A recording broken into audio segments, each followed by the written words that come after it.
Hello everyone, welcome to my channel. I hope you are having a relaxing Easter weekend.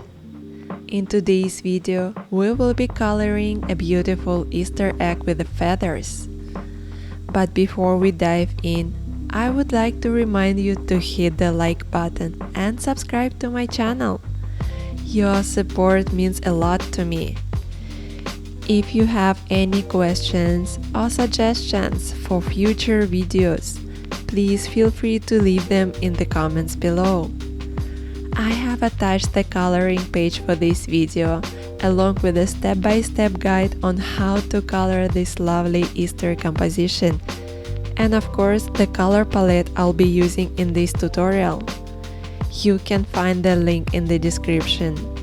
Also consider joining our cozy marker community on Patreon.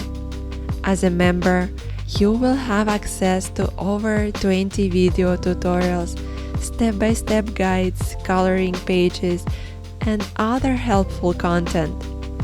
Especially if you're a beginner artist who is just starting to explore marker techniques. I hope you enjoy the process, and if you have any further questions, please don't hesitate to ask them in the comments. I'm always happy to help, and I'm excited to see your completed work. Please tag me on Instagram if you would like to receive feedback. Enjoy the process and happy Easter holiday!